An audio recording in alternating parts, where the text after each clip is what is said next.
Okay, we got another nugget for you. This is kind of really an important part of our lives because day in, day out, this can come in many ways, but word curses, people don't understand. And it's a big theme. Word curses is big. I'm just going to touch on a little bit.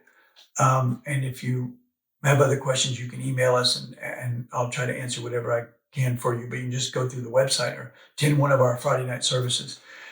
But in James 3:10, it does say, like I said in one of the other videos, is that life and death are in the tongue. In James 3:10, there's life and death in this tongue.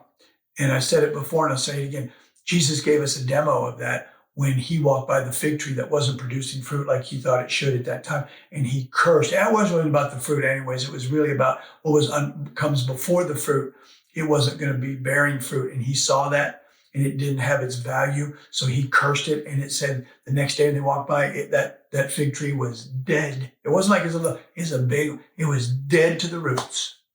With his words, with authority. There's authority either good or there's authority bad. So, and another interesting, 2 Samuel 1, verse 21, David got news about Saul and Jonathan being killed on Gilboa, Mount Gilboa. And he was very hurt and very, very hurt and upset about it. So David, with his mouth, cursed the mountain of Gilboa, where his brotherly love for these guys, they were killed. He cursed the mountain that there would never be anything grow there with his words. And still, to today, nothing really grows there. It's the only place. They flourish everywhere. God's blessed. They have tremendous growth of all kinds of wonderful things there, but they can't grow right there. And that's kind of the power of words.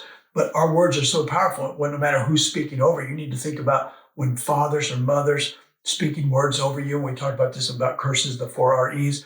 It's the same thing coming out from under these. You might want to think about how to back yourself out. Go back to the 4 R's, and that kind of explains. But word curses, people word curse themselves all the time, saying, "Oh, something's driving them crazy," or they curse themselves saying they're so stupid, or they're sick and tired. If you don't think that's real, then you're really ignorant. You don't need to give the enemy any more ammo than he already has to destroy your life. But here's a simple way to do it, and I help you with this. Word curses, right? If Jesus wouldn't say it, you shouldn't say it.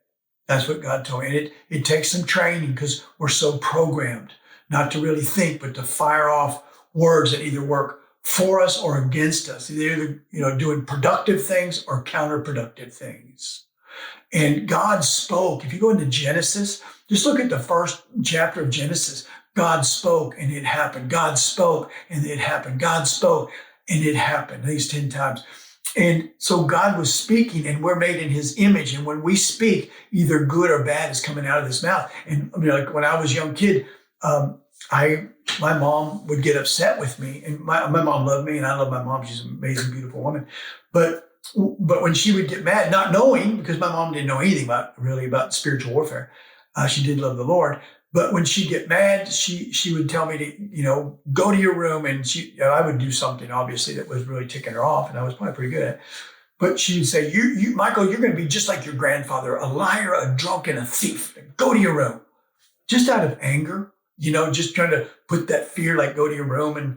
And I'd sit there and I'd come out and she'd have chocolate chip cookies made, trying to make it up to me. But after years of having that spoken over me, years later, when I started walking myself through deliverance, I looked and I was everything that she forecast over my life. And those words set the destiny for my life. I'm not blaming and towing my mom because I did plenty on my own, but I was a liar, a drunk, and a thief amongst many other things. But those things were strong in my life. So it's better to have a father and a mother blessing you. And unfortunately, there's not enough words of encouragement and blessing going on. So I encourage you to examine yourself, as the word says, and see what's been spoken. What are you speaking over yourself? And repent of those words being spoken. Guard over this thing right here and speak blessings. Speak what God says about you. Speak what he says about your children. Speak what he says about your mate. Even if you say, wow, we did that, it was years ago. You need to repent and break words that you spoke over your wife or your husband or your children. I mean, I'm telling you, you can't be smarter than the word, and there's consequences that we dismiss that are really there because we haven't taken the time to recognize, repent of it, renounce it, and then resist from saying it again. All back to the REs again, but this is all applicable to what we're talking about as far as word curses. So it's just very, very, I can tell you many, many stories, but guard over this launching pad and use this against the enemy, not against your family and friends and the church. Okay. So I just encourage you to do that. And that's words are powerful. Check it out. You might want to, hit James 3:10, and you'll see many, many other Bible scriptures that pertain to that. It's a lot of wisdom and maturity. Okay. All right. I hope that helped. Thanks.